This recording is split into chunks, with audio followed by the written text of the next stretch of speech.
everybody, CW here. We're going to load up some 223s.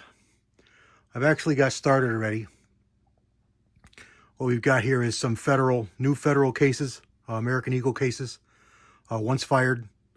And we're going to load up these 53 grain bullets that were made and gifted to me by a guy on a forum. They're made from 22 casings, and they run right at 53 grains. So they should be really good plinkers. We're going to see how good they shoot. I'm going to load them up with my long-standing favorite load, 4 53 grain bullets, and that's with Hodgdon H322 powder. And there's loads right on the bottle, and I'm pretty close to that load right here, but the load in the bottle shows 23 grains with a 55 grain soft point and a Winchester case with a Winchester small rifle primer, and they're getting 3,100 feet per second.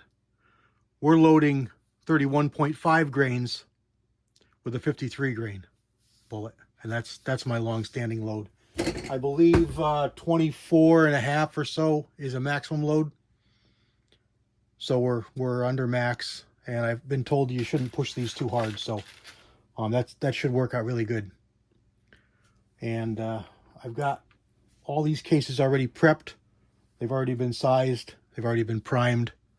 We're priming these with Winchester 41s. And this is what I'm doing here is I'm just taking some lube out of the neck, and then I'm just breaking the shoulder on the inside of the neck for seating. And we've got a Uniflow, an old Uniflow here with 322 in it. And I like to set my Uniflow up upside down for most people. Most people, you'll see the Uniflow, you'll see the charge handle here. I mean, there's a charge handle. The adjustment barrel pointing down and the handle up. If you're in that position, your powder is always in your cavity for your powder dump. So it's always full. My way, it's empty. So if I make any changes, I'm lifting it and scooping powder and coming down. So I'm able to be a little more consistent. I don't get the powder compacting in the cavity. It doesn't happen with all powders, and it doesn't happen with all charges of all powders. But as you get bigger charges, especially extruded stick powders, they can compact on you. And it's generally not a problem for danger, but it's a problem from consistency standpoint. You know, you're going to get inconsistent powder drops. So my way, I raise it, the powder fills the cavity, I tap it 2 times, 3 times, whatever I do, consistent, drop it back down, tap it a few times so it falls out. The tapping when it's down doesn't do anything for the powder charge because the powder's not running into the cavity that we've set for the amount of powder we want. So I like to do it that way. That's the way I've done it for years, and it works out really good for me. So I've got a good light here, courtesy of Walter Bunning. He didn't get it for me. I bought it, but he gave us the idea. And these are magnetic sewing machine lights. And they are a dandy idea. They got a magnet on the back with a switch with a 110 cord. That's the white cord you see here. And I got it running up to a plug on the ceiling. So it goes on and off with my switch. And we are using Redding dies. This is a match cedar die, micrometer cedar die, sizing die. And this is a roll crimp because these dies don't generally crimp, these match cedar dies. And this bullet has no cannelure. You know, it's just a smooth bullet. So a taper crimp is a little more appropriate. I'm not really worried about any kind of problems associated with not having a cannelure. I do have a canneluring tool. I could spin a cannelure in them, but for what these are, they're just a plinker. I don't think I have any worries or any need. So there's what we just put together. Now YouTube, we're not doing the whole thing here. This is not a complete loading session. I'm not teaching. I'm not instructing how to load ammo. There's steps here I've purposely left out. So this is not complete. I've done the first few steps off camera, and we have not shown them. So I clean out the neck to remove the lube. I deburr. And here we go with the powder, like I was saying. Now the powder's in that cavity. Couple of taps, bring it down. Couple of taps to make sure it's all in the case. And here it is, all in the case. Take a bullet up into the die, all the way down. Rotate it and crimp it. Come back. There we go. I really enjoy single stage loading. You don't turn out a lot of ammo, but at least in your mind, you're doing a little more precision. Now, a lot of the progressives can produce ammo just as good, just as accurate, just as reliable. But to me, not as enjoyable. Because we all know, or we'll soon learn, it's not where you go in life, it's the journey to get there. There's another one. Now this, these brass 22 cases that they made the jackets out of have to be annealed to be used. And the annealing makes them really soft. They're so soft that you can see the ring there that the cedar die in this match, the cedar stem in this match die leaves on the bullet. That's, you might find that objectionable for an ultra accuracy load. You're trying to get the best of the best of the best. You may not like to see that, but for what we're using these for, what we're going to do with these, they're going to be just fine. Not enough of a problem, an issue to cause any kind of problems. There we go. And we've only got about 20 here to do, so I'll put you on speedy view while I finish these, and then we'll come back and talk a little when we're done. All right, hold on tight, stand by.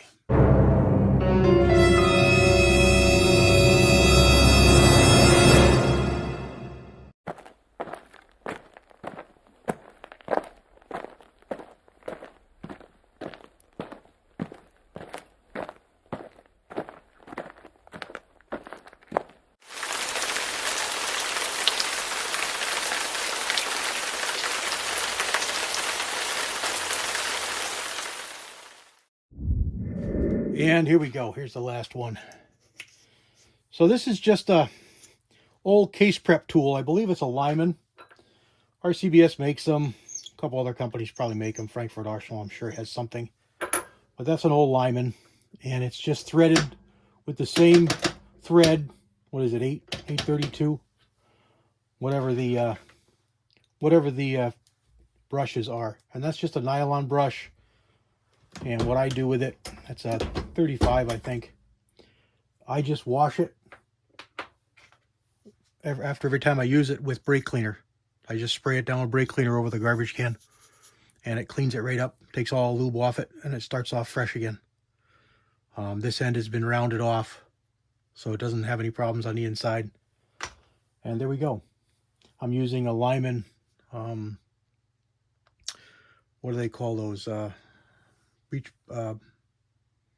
Loading block, but I had the name in my head, now I can't think of it. Bleachers style, and I really like them. The only downfall I can really say about them is stacking them isn't so great. They don't store so great, but they're really nice.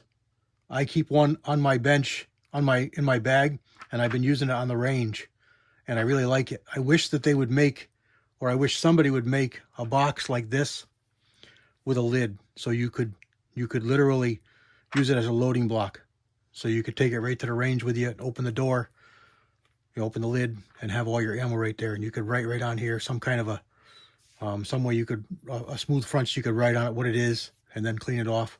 It would be a really nice idea, real something nice for the reloaders. But there we got 50 rounds, all the same. Yeah, we're kind of taking a chance, but we're making a plinker load. And, I've used this powder charge before with Hornady and Sierras 52s and 53 grain bullets, and it always shot really, really well. So I don't anticipate any much difference. But we'll see. Never used or tried homemade jacketed, swaged bullets before. I don't see why they would be any seriously different than any other bullet, but we'll find out, right? That's what we do this for. I used this a couple times. These are some really nice funnels, old school. This one's made by Salem Custom Machining. It's even got a phone number and everything on there. I'll put it on there in case somebody's interested. And they come in all different calibers. They're aluminum in the funnel, and then they're brass where it goes in the case. And they're caliber specific, and you can get them, diameter specific, and you can also get them caliber specific with the diameter of the shoulder. So they go right on and they sit on the shoulder. And they're pretty nice. You know, they're pretty nice. I like them. They don't leak at all.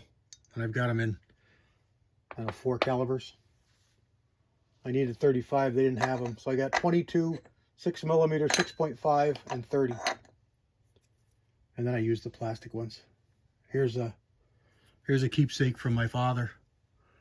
This was my father's funnel long ago. It's a Flambeau. I keep that on a bench, and I do use it, just not as often. I keep it over here on the bench. All right, everybody. There it is. I just wanted to make a quick video. I got to get off this knee and get some ice on it because it's starting to bother me. I've been down here for about half an hour standing up and a couple hours, but been sitting on my chair. Here's another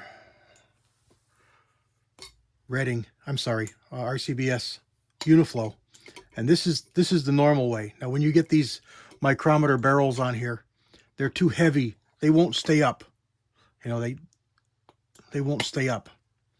So you have to run them this way. So now if you envision what I'm saying here, the other side of this, which is here, is open where the powder comes down in.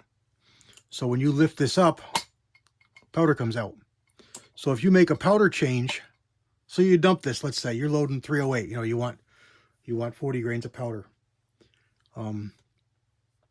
You dump this, it fills back up. If you change this, you're either pushing the powder back up into the hopper, or better, you're making it longer so it gets more powder. More powder isn't as bad, but it's still not going to be accurate. You're going to have to throw a charge, dump it back in here. The next charge you throw is going to be more accurate. So it takes you 2 powder throws to be able to realize the change that you made with your adjustment. Where if you do it this way, with a small powder throw, your change is immediate. So you make a change to that, it's immediate. Dump it and that's what it is. Change it, dump it, that's what it is. There's no throwing back and have to go do things over again. It's a one-time thing. And it's just a matter of changing your handle from this side to this side. That's why they give you 3 holes. So you can do whatever you want. So you take this screw out, turn this back, screw it back in. You may have to bend it a little bit to clear your body, depending on how old your measure is. This is a fairly new one. I've got a half a dozen of these. I love them. I've got them on all my benches, and this is an older Uniflow, and there's an older little dandy in the back there. Yeah, you can see it. Older little dandy back here. And I love the presses. I've got, stands all over the place for them here. It's just a really nice powder measure. I moved and put a stand over here recently that I'm going to try. I also recently re-added this press. If you remember the bench configuration, I had the press over here and I had the press over here, and I had this as open area to do work on or do whatever I was doing. And I made a bunch of videos right there. But through all the years of working here, I had really deteriorated the top of the bench here, and I filled it with epoxy, and I was going to go back over and machine it, but the epoxy didn't mix as I thought. It's not as hard as I want. It's just a little bit soft. It's not soft like a pillow, but it's not rock hard like I wanted. And it was my fault for using the wrong epoxy. So it's never going to be what I want it to be. So I said, I'm just going to throw another bench. So I put one of my homemade risers I make these risers. This one here I made. This one here I made. And I put the press on it. So now I've got enough room between them to do like I'm doing here. Like you can see, I can still do what I need to do. But over here, which out of your frame, over here, is where I made that 357 video. I've got a big area of bench, probably 4 feet by 3 feet. So that's all I need. I can have my manual over there. I can have my die box over there. Stuff that I don't need to have for my reloading. And it works out really good for me.